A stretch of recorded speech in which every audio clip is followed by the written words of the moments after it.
Mi boca lo anuncia justicia, o salvación, tur día de nuevo.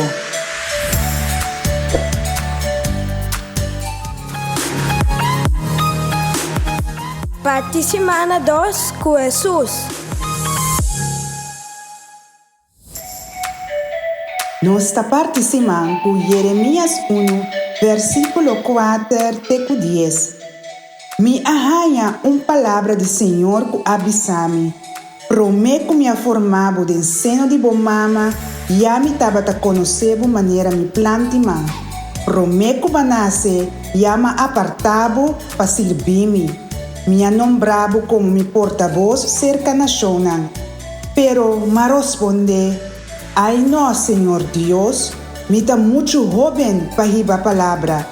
Senhor a responde, não bisa ako bota muito jovem, cerca quem que me mandava, botin ko vai. E por me bisa lo que me mandava. Não tenha medo de não, me tá cubo e me tá protegebo. A mim, Senhor, tá donado mi palavra. E ora ei, Senhor, a sacaman, mexe com mi boca e bisa. Ata, me tá hinca mi palavra não dembo boca.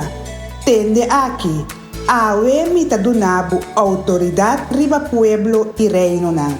Como se arranca e quebra, destrui e tumba, pero também construi e planta.